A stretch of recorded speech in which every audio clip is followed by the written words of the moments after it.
Avec une population d'environ 9500 habitants, Jargeau, Saint-Denis-de-l'Hôtel et Darvois forment un ensemble urbain situé de part et d'autre de la Loire, à 17 km à l'est de l'agglomération orléanaise.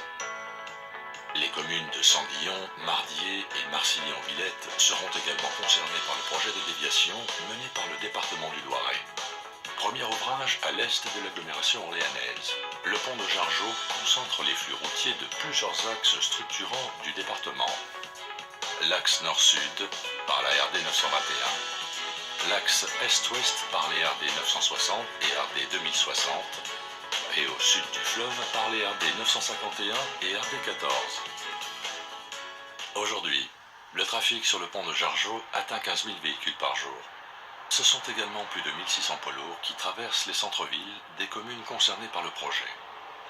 En semaine, le matin et le soir, ce trafic routier génère d'importants bouchons aux heures de pointe. Cette situation favorise aussi un sentiment d'insécurité et suscite des nuisances pour les riverains, en termes de vibrations sur l'habitat ou de bruit.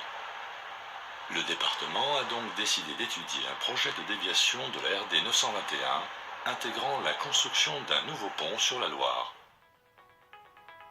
Les études successives et la consultation des acteurs locaux a permis de retenir un tracé à l'ouest de Jargeau, entre les centres-villes de Darvois et Sandillon au sud, de Mardié et Saint-Denis-de-l'Hôtel au nord.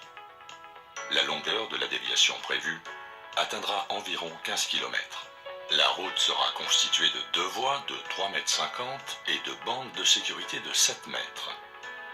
Elles comprendront une zone revêtue d'1,75 m destinée aux circulations agricoles et cyclables.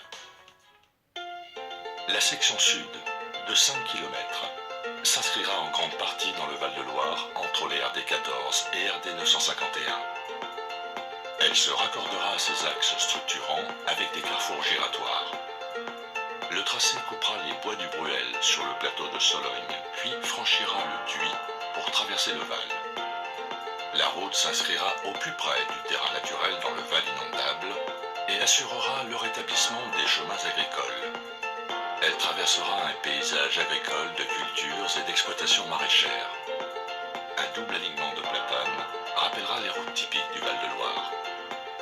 Pour réorganiser les exploitations agricoles, le département du Loiret a acquis d'importantes réserves foncières entre le Dhuy et la Marmaille. Longue de 4 km, la section de franchissement de la Loire se situera entre la RD 951 au sud et la RD 960 au nord. Raccordée à ces axes avec des carrefours giratoires, elle concentre de nombreux enjeux environnementaux et paysagers. La prise en compte du risque d'inondation, la traversée d'un paysage inscrit au patrimoine mondial de l'UNESCO, la présence de riches écosystèmes protégés par des zones Natura 2000. Autant de spécificités que le département a prises en compte dans son projet. La présence d'habitations au hameau de la Motte, à moins de 200 mètres de la route, conduira le département à dresser un écran acoustique pour cacher les voitures et atténuer le niveau sonore causé par le trafic routier. Il sera associé à des bosquets de noyers qui briseront la linéarité de l'ouvrage. Les habitats naturels pour la faune et la flore caractéristiques du Val-de-Loire seront préservés et renforcés entre la route et la levée, à proximité de la mare du Cloïré. Ils favoriseront l'accueil de la biodiversité.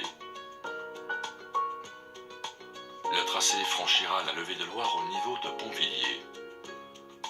Bien qu'elle paraisse supportée par la digue de protection contre les inondations, la route sera en réalité portée par des fondations profondes, ancrées dans la roche calcaire à 15 mètres de profondeur.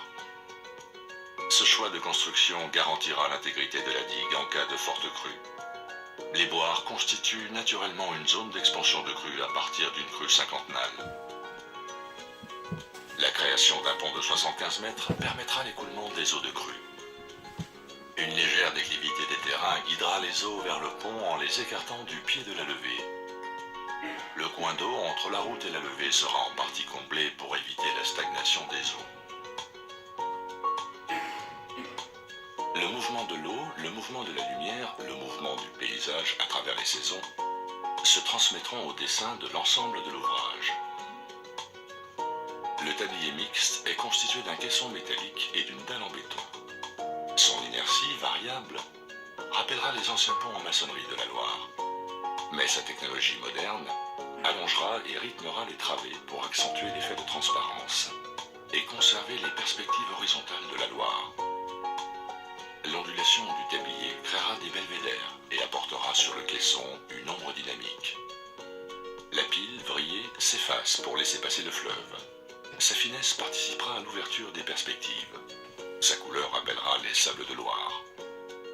Enfin, la culée reprendra la force, la tension de l'ouvrage pour l'ancrer agréablement dans son territoire.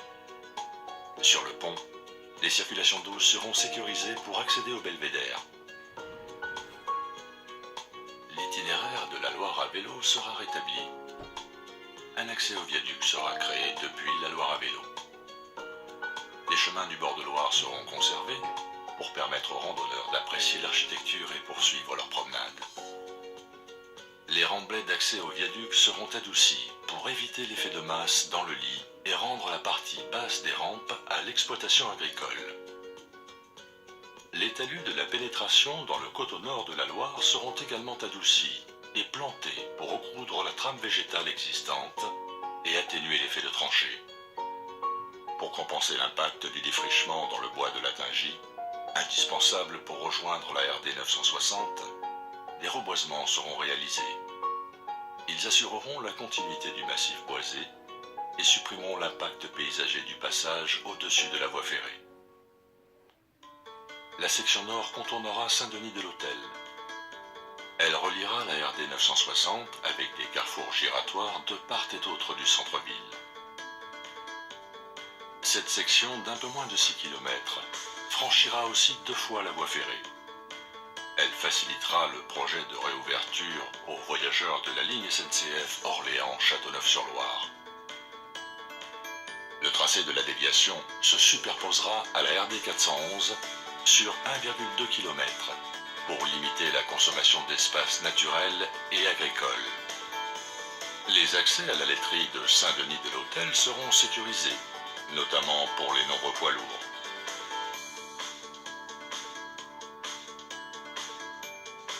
Le tracé quittera ensuite la route d'accès à l'aérodrome et traversera le bois des Comtesses.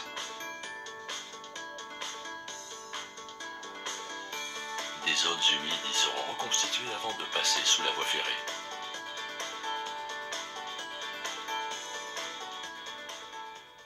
Le projet de déviation de la RD 921 entre Jargeau et Saint-Denis de l'Hôtel permettra donc de fluidifier la circulation.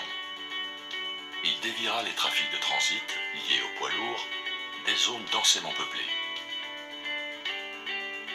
Le projet sécurisera également les circulations douces des centres-villes et réduira les nuisances auprès des riverains. La consommation des espaces agricoles, indispensable à la sécurisation des zones densément peuplées, pourra faire l'objet d'un remembrement grâce aux réserves foncières constituées par le département. Le projet retenu valorisera les paysages exceptionnels du Val-de-Loire et préservera les écosystèmes riches et variés des bords de Loire. Ce nouveau franchissement deviendra un atout auprès des populations locales pour leurs déplacements ou pour développer de nouveaux itinéraires de promenade autour du fleuve ligérien. Enfin, pour les collectivités locales, ce projet de déviation permettra de revaloriser les fronts bâtis sur la Loire. Il apaisera les itinéraires existants et améliorera le cadre de vie des Loiretains.